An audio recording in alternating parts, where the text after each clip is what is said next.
Shalom, selamat pagi jemaat Tuhan. Berjumpa kembali dalam doa pagi online. Oleh karena kemurahan Tuhan.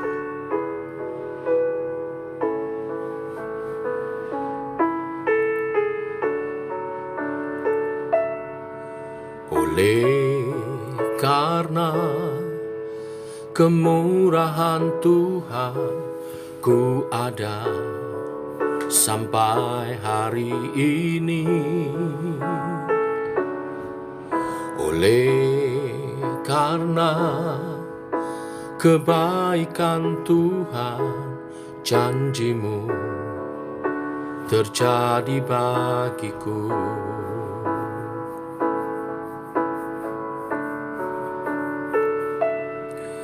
Oleh karena kemurahan Tuhan, ku ada sampai hari ini. Oleh karena kebaikan Tuhan, janji-Mu terjadi bagiku. Ku sembah Kau Tuhan, ku mengangkat tanganku, selamanya Kau ajaib bagiku. Ku sembah Kau Tuhan, ku mengangkat wajahku, selamanya Kau hebat bagiku. Ku sembah Kau Tuhan, ku mengangkat tanganku, selamanya Kau ajaib bagiku. Ku sembah Kau Tuhan, ku mengangkat wajahku, selamanya Kau hebat bagiku.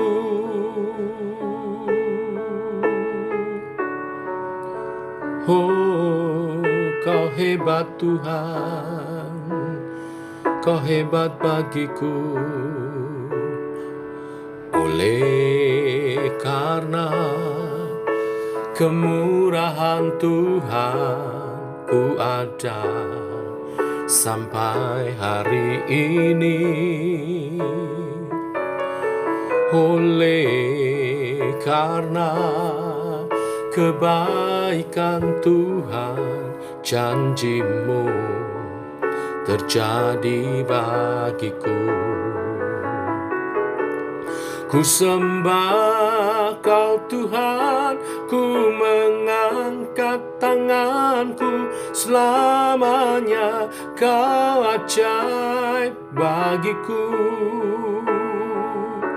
Ku sembah Kau Tuhan, ku mengangkat wajahku, selamanya Kau hebat bagiku. Ku sembah Kau Tuhan, ku mengangkat tanganku, selamanya Kau ajaib bagiku. Ku sembah Kau Tuhan, ku mengangkat wajahku, selamanya Kau hebat bagiku. Ku sembah Kau Tuhan, ku mengangkat tanganku, selamanya Kau ajaib bagiku. Ku sembah Kau Tuhan, ku mengangkat wajahku, selamanya Kau hebat bagiku. Selamanya Kau ajaib bagiku. Oh, selamanya Kau hebat bagiku.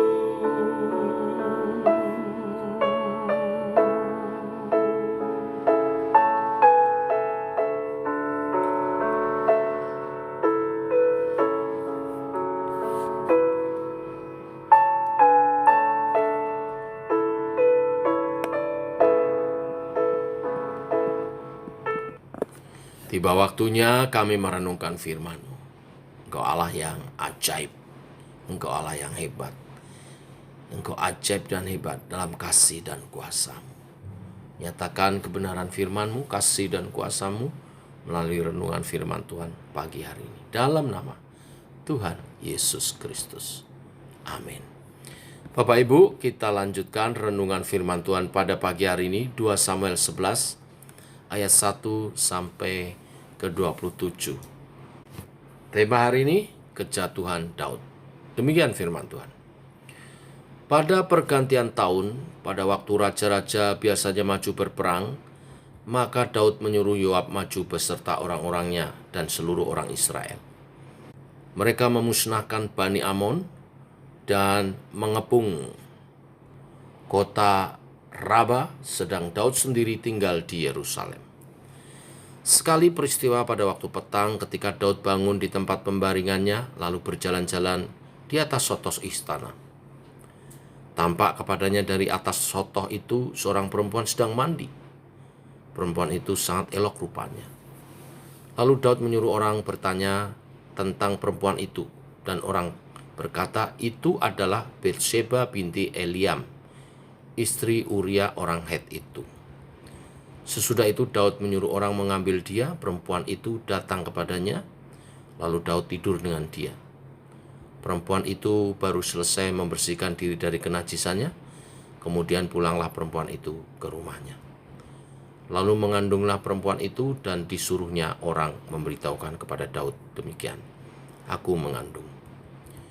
Lalu Daud menyuruh orang kepada Yoab mengatakan, "Suruhlah Uria orang Het itu datang kepadaku." Maka Yoab menyuruh Uria menghadap Daud. Ketika Uria masuk menghadap dia, bertanyalah Daud tentang keadaan Yoab dan tentara dan keadaan perang. Kemudian berkatalah Daud kepada Uria, "Pergilah ke rumahmu dan basuhlah kakimu." Ketika Uria keluar dari istana, maka orang menyusul dia dengan membawa hadiah raja. Tetapi Uria membaringkan diri di depan pintu istana bersama-sama hamba tuannya dan tidak pergi ke rumahnya. Diberitahukan kepada Daud demikian, Uria tidak pergi ke rumahnya. Lalu berkatalah Daud kepada Uria, "Bukankah engkau baru pulang dari perjalanan? Mengapa engkau tidak pergi ke rumahmu?" Tetapi Uria berkata kepada Daud, "Tabut serta orang Israel dan orang Yehuda diam dalam pondok. Juga tuanku Yoab dan hamba-hamba tuanku sendiri berkemah di padang. Masakan aku pulang ke rumahku untuk makan, minum, dan tidur dengan istriku? Demi hidupmu dan demi nyawamu aku tak akan melakukan hal itu." Kata Daud kepada Uria, "Tinggallah hari ini di sini, besok aku akan melepas engkau pergi." Jadi Uria tinggal di Yerusalem pada hari itu, keesokan harinya. Daud memanggil dia untuk makan dan minum dengan dia, dan Daud membuatnya mabuk. Pada waktu malam keluarlah Uria untuk berbaring tidur di tempat tidurnya bersama-sama hamba-hamba tuannya. Ia tidak pergi ke rumahnya. Paginya Daud menulis surat kepada Yoab dan mengirimkannya dengan perantaran Uria. Ditulisnya dalam surat itu demikian, "Tempatkanlah Uria di barisan depan dalam pertempuran yang paling hebat. Kemudian kamu mengundurkan diri daripadanya supaya ia terbunuh mati." Pada waktu Yoab mengepung kota Raba, ia menyuruh Uria pergi ke tempat yang diketahuinya ada lawan yang gagah perkasa. Ketika orang-orang kota itu keluar menyerang dan berperang melawan Yoab, maka gugurlah beberapa orang dari tentara. Dari anak buah Daud, juga Uria, orang Het itu mati. Kemudian Yoab menyuruh orang memberitahukan kepada Daud jalannya pertempuran itu. Dia memerintahkan kepada suruhan itu demikian, "Jika engkau sudah selesai mengabarkan jalannya pertempuran itu kepada raja, dan jikalau raja menjadi geram dan berkata kepadaku, 'Mengapa kamu demikian dekat ke kota itu untuk berperang?' Tidakkah kamu tahu bahwa orang akan memanah dari atas tembok? Siapakah yang menewaskan Abimelek bin Yerubeset? Bukankah seorang perempuan menimpakan batu kilaan kepadanya dari atas tembok, sehingga ia mati di Tebes? Mengapa kamu demikian dekat ke tembok itu? Maka haruslah engkau berkata, juga hambamu Uria orang Het itu sudah mati. Lalu pergilah suruhan itu, dan sesampainya ia memberitahukan kepada Daud segala yang diperintahkan Yoab kepadanya. Suruhan itu berkata kepada Daud, orang-orang itu lebih kuat daripada kami dan keluar menyerang kami di padang. Tetapi kami mendesak mereka kembali sampai ke lubang pintu gerbang. Pada waktu itu pemanah-pemanah menembak kepada hamba-hambamu dari atas tembok, sehingga beberapa dari hamba raja mati. Juga hambamu Uria orang Het itu sudah mati. Kemudian berkatalah Daud kepada suruhan itu, beginilah kau katakan kepada Yoab, janganlah sebal hatimu karena perkara ini, sebab sudah biasa perang makan orang ini atau orang itu. Sebab itu perhebatlah seranganmu terhadap kota itu dan runtuhkanlah itu. Demikianlah kau harus kuatkan hatinya. Ketika didengar istri Uria bahwa Uria suaminya sudah mati, maka merataplah ia karena kematian suaminya itu. Setelah lewat waktu berkabung, maka Daud menyuruh membawa perempuan itu ke rumahnya. Perempuan itu menjadi istrinya dan melahirkan seorang anak laki-laki baginya. Tetapi hal yang telah dilakukan Daud itu adalah jahat di mata Tuhan. Amin. Bapak Ibu, apa yang membuat Daud jatuh dalam dosa? Daud terlena akan kemenangan-kemenangan yang ia dapat. Bukankah sebelumnya Yoab dan adiknya telah mengalahkan pasukan Amon dan Aram? Mungkin Daud berpikir waktunya mendelegasikan tugas, mewakilkan tugas peperangannya kepada Yoab, sehingga dia tidak perlu turun tangan memimpin pasukan. Toh Tuhan pasti akan membela bangsa Israel. Keadaan Daud yang sudah terlena membuat dia sangat rentan untuk jatuh dalam dosa. Mengapa? Karena ketika kebergantungan kepada Tuhan begitu longgar, hati nurani akan mulai kehilangan ingatan akan firman. Dan di mana firman Tuhan tidak didengar dan tidak ditaati, maka dosa akan segera datang dan menguasai kita. Daud melihat Batsheba sedang mandi. Dia adalah seorang perempuan yang sangat cantik. Lalu orang yang mengenalnya mengatakan kepada Daud bahwa perempuan itu adalah anak dari Eliam dan istri dari Uria. Siapa Eliam? Eliam adalah anak dari Ahitofel, penasehat Daud. Sedangkan Uria adalah salah satu dari ke-30 pahlawan Daud. Seharusnya ini cukup untuk menjadi peringatan kepada Daud. Jangan lanjutkan niat hatimu untuk berdosa dengan Batsheba, sebab dia adalah cucu dari penasehatmu dan istri dari tentara terbaikmu. Tapi apa yang terjadi? Daud seolah tidak mendengar peringatan Tuhan itu. Dia menyuruh orang memanggil Batsheba dan meniduri dia. Dosa Daud sepertinya akan tertutup rapat, tetapi kemudian dia tahu Batsheba hamil. Saya yakin ini juga kehendak Tuhan untuk membongkar dosa Daud. Jika dosa Daud tidak terbongkar, mungkin dia akan makin tenggelam dalam dosa yang sama. Tetapi ternyata kehamilan Batsheba pun tidak membuat Daud mengakui perbuatannya dan memohon ampun kepada Tuhan. Daud malah memanggil Uria, berpura-pura menanyakan keadaan perang di lapangan. Tetapi rencana Daud sebenarnya adalah membawa Uria pulang supaya dia tidur dengan istrinya Batsheba. Dengan demikian, anak yang dilahirkan Batsheba akan dianggap sebagai anak Uria. Tetapi jawab Uria di ayat 11-13 menunjukkan kualitas Uria. Uria tidak mau pulang Sementara komandannya Yoab masih ada di tempat pertempuran di lapangan, dan teman-teman yang lain juga masih berperang. Seperti inilah tentara Daud, begitu setia dan mempunyai jiwa kesehatian yang sangat besar. Seharusnya ini menjadi peringatan juga kepada Daud. Tetapi Daud malah berencana untuk membunuh Uria, karena rencananya untuk membuat Uria pulang ke rumah untuk tidur dengan Batseba tidak terjadi. Maka Daud menulis surat untuk Yoab untuk membuat Uria mati terbunuh dalam peperangan. Surat ini ironinya diantar sendiri oleh Uria. Kita tahu lalu Yoab menempatkan Uria dalam pertempuran di baris terdepan, sehingga akhirnya Uria mati terpanah. Bapak Ibu, inilah kisah kejatuhan Daud.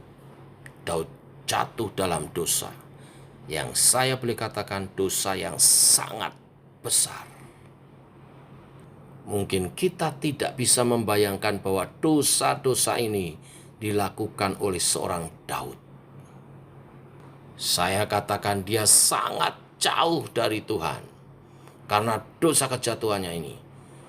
Dia sudah menghina Allah yang telah memberi begitu banyak hal, kemuliaan hidup dari Tuhan, pertolongan dan perlindungannya. Allah yang telah memberikan dia keamanan dan kerajaannya yang kokoh. Tapi apa yang terjadi? Daud berzina dengan istri orang. Itu seharusnya sudah cukup untuk menghukum mati dia. Menutupi dosanya dengan trik yang licik dan jahat. Tetapi tidak berhasil. Terus dia berusaha sampai akhirnya membunuh Uria. Kita sepertinya mendapat gambaran Daud yang lain. Daud yang berbeda dengan sebelumnya. Tidak ada lagi seorang Daud yang adalah panglima yang agung yang kita kenal sebelumnya. Sekarang dia hanya raja kaya yang arogan, yang penuh trik dan politik, yang dikurung oleh hawa nafsunya sendiri. Mengapa Tuhan izinkan ini terjadi? Bapak Ibu, kita diizinkan melihat sisi lain dari Daud untuk mengantar kehadiran Salomo, anak Daud, yang nanti akan menggantikan dia. Kejatuhan Daud ini menggambarkan bahwa Daud hanyalah orang berdosa yang Tuhan bangkitkan dan beri anugerah. Alkitab tidak menyembunyikan fakta yang jelek tentang Daud. Alkitab juga tidak menyembunyikan fakta kerusakan tokoh-tokoh utamanya. Alkitab menunjukkan apa adanya. Jika ia berdosa, maka Alkitab menulis dia berdosa. Dan memang seharusnya dia dibinasakan. Tetapi oleh anugerah Tuhan yang membuat dia tetap bisa bertahta, bahkan memimpin umat Tuhan. Ini bukan berarti Tuhan berkompromi dengan dosa. Akibat dosa Daud ini, setelah pasal ini kita akan melihat betapa hidup Daud penuh dengan pergumulan. Mulai dari kematian dari anak Batseba, lalu terusir dari Yerusalem, dikudeta oleh anaknya sendiri. Segala kesulitan ini Tuhan izinkan untuk memulihkan keadaan spiritual Daud. Bagaimana nanti Daud dipulihkan sebagai hamba yang sejati, hambanya Tuhan. Inilah berita firman hari ini. Kalau Daud yang begitu luar biasa pun bisa jatuh, kita juga bisa jatuh. Ini berarti pesan bagi setiap kita harus selalu menjaga kondisi rohani kita. Jangan terlena. Kerjakan bagian kita. Kita selalu hidup dalam peperangan rohani melawan dosa-dosa. Jangan terlena, sehingga kita dikuasai oleh dosa. Dan melalui renungan hari ini, dosa membawa akibat. Akibat dosa adalah penderitaan hidup, baik pribadi maupun orang-orang di sekitar kita. Oleh sebab itu, jangan kita sampai jatuh dalam dosa. Bila jatuh dalam dosa, segera bertobat. pulihkan hubunganmu dengan Tuhan. Minta ampun dan terus minta bimbingan daripadanya. Inilah berita firman hari ini. Tuhan memberkati kita semua. Mari kita berdoa. Bapa dalam surga, dalam nama Tuhan Yesus, kami bersyukur untuk pagi hari ini, untuk hari yang baru, dan kebenaran firman-Mu yang mengingatkan kepada kami untuk kami selalu berjaga-jaga bahwa hidup kami adalah peperangan melawan dosa. Kami tidak boleh terlena. Kami harus terus berjaga-jaga di dalam Roh-Mu Tuhan, supaya kami tidak jatuh dalam dosa. Allah Roh Kudus, teruslah pegang kami, hidup seturut kebenaran-kebenaran-Mu. Kami tidak mampu jalan sendiri, kami perlu Kau Tuhan. Pegang tangan kami, supaya kami hidup dalam kebenaran-Mu. Dan terutama daripada kebenaran firman hari ini, biarlah kasih karunia anugerah-Mu limpah atas kami. Saat kami jatuh dalam dosa, ampunilah kami, bimbinglah kami kembali ke jalan yang benar, yang memuliakan nama-Mu. Dalam nama Tuhan Yesus kami berdoa. Amin. Demikian saudara, doa pagi kita. Selamat pagi, selamat berjalan bersama dengan Tuhan. Shalom.